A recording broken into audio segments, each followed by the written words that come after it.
साकची स्थित सीसीआर में पुलिस अधीक्षक एसएसपी पीयूष पांडे ने दुर्गा पूजा एवं दशहरा पर्व को लेकर पुलिस बल के जवानों के साथ ब्रीफिंग की। इस अवसर पर उन्होंने कहा कि पर्व अपने चरम पर है, जिसके कारण बाजारों और पूजा पंडालों में भीड़ बढ़ रही है। लोगों की सुरक्षा और सुविधा सुनिश्चित करना पुलिस की प्राथमिक जिम्मेदारी है। एसएसपी ने निर्देश दिया कि सभी पुलिसकर्मी प्रतिदिन कम से कम 2 बार पूजा पंडालों का भ्रमण करें। यदि कहीं भी आपत्तिजनक वस्तु या गतिविधि दिखाई दे तो तुरंत कंट्रोल रूम को सूचित करें। पंडालों के आसपास असामाजिक तत्वों की गतिविधियों एवं नशाखोरी पर विशेष निगरानी रखने को कहा गया। उन्होंने जवानों से कहा कि हैंडसेट और मोटरसाइकिल का उपयोग सावधानीपूर्वक करते हुए हर समय कंट्रोल रूम से संपर्क बनाए रखें। किसी भी प्रकार की गड़बड़ी या संदिग्ध गतिविधि की तुरंत सूचना देना अनिवार्य है। एसएसपी ने यह भी बताया कि पूजा के समय छीनताई एवं मोटरसाइकिल चोरी जैसी घटनाओं में वृद्धि की संभावना रहती है। साथ ही लोग घरों में ताला लगाकर बाहर निकलते हैं, जिसका फायदा अपराधी उठाने की कोशिश करते हैं। इसकी रोकथाम के लिए गश्ती दलों को लगातार सक्रिय रहना होगा। उन्होंने सभी पुलिसकर्मियों को निर्देश दिया कि उनके पास संबंधित थाना प्रभारी और पदाधिकारियों का संपर्क नंबर अवश्य होना चाहिए, ताकि किसी भी आपात स्थिति में तुरंत समन्वय स्थापित किया जा सके। बैंक बंद रहता है तो उसको भी आपको फिजिकली नियंत्रित करने का प्रयास तो नहीं किया। बात एकदम क्लियर है, समझ में आ रहा है? जो इंटेग्रिटी है, अगर कोई किसी चीज की कोई चीज बंद है तो वो बंद रहे। विश्राम हो जाएगा। तो जैसा कि आप सभी को पता है, आज हम लोग यहाँ पर एकत्रित हुए हैं। दुर्गा पूजा का त्योहार अपनी पीक पर अब आने ही वाला है।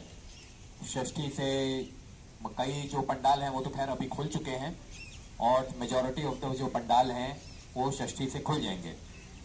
भीड़ ऑलरेडी सड़कों पर आ गई है, मार्केट में आ गई है। बहुत सारी लेडीज बहुतायत में निकल रही हैं, मार्केटिंग हो रही है, शॉपिंग हो रही है, माहौल धार्मिक है।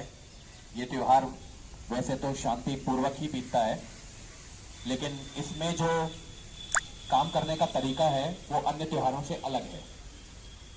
इसमें बेसिकली जो हम लोगों का काम है वो ये रहेगा कि जो लोग, जो श्रद्धालु, जो पब्लिक निकल रही है पंडाल घूमने, मार्केटिंग करने या ऐसे ही बाहर निकलने, उनको हम लोग प्रॉब्लम ना होने दें।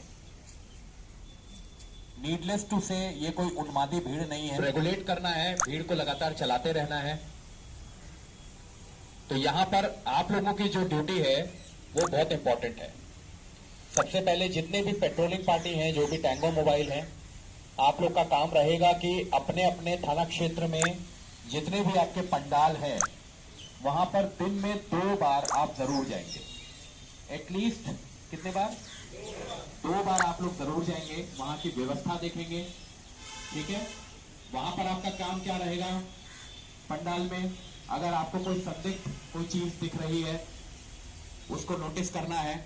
कोई एक्सीडेंटल कोई चीज हो रही है, मान लीजिए कहीं पर कोई चिंगारी है, ये है, वो है, कोई ऑब्जेक्शनेबल मटेरियल है, निगरानी रखनी है। इसके अलावा कहीं पर कुछ ऑब्जेक्शनेबल कोई पोस्टर लगा हुआ है या कुछ वैसा है ना, वैसा कुछ है तो उस पर नजर रखनी है। इसके अलावा अगर कोई एंटी सोशल एलिमेंट है, दारू पिए हुए, शराब पिए हुए लोग हैं जो बदमाशी कर रहे हैं, आप लोग हर त्योहार में, हर हम लोगों का जो भी लॉ एंड ऑर्डर कोई भी ओकेजन होता है, इवेंट होता है, तो आप लोग की प्रॉपर ब्रीफिंग हर बार होती है। इस बार भी सेम वही है कि कोई भी घटना अगर होती है तो हम लोग को रिएक्ट करना है, तेजी से वहां पहुंचना है। इसके लिए आपको व्हीकल्स, बाइक्स प्रदान की जा रही हैं। आपको भी अपना जो भी लीडर रहेगा उसके पास हैंडसेट रहेगा।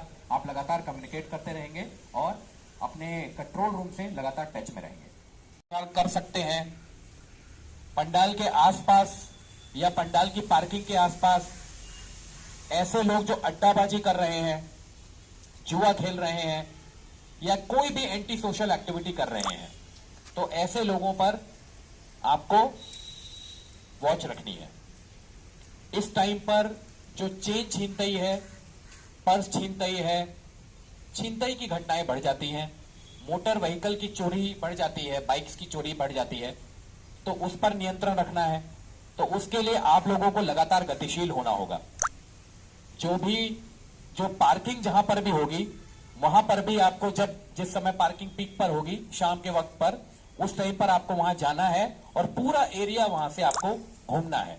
वहां पर आपको कोई संदिग्ध व्यक्ति किसी भी की हरकत अगर आपको संदिग्ध लग रही है कि वो यहां पर क्यों खड़ा है, तो आपको उससे पूछताछ करनी है। कोई भी ऐसा आदमी जो आपको संदिग्ध लग रहा है उससे आपको पूछताछ करनी है, और यदि आपको संदिग्ध होता है, आप उसके आंसर से सेटिस्फाई नहीं करते हैं, तो तुरंत अपने नजदीकी थाना प्रभारी या पेट्रोलिंग पार्टी को आपको खबर करनी है।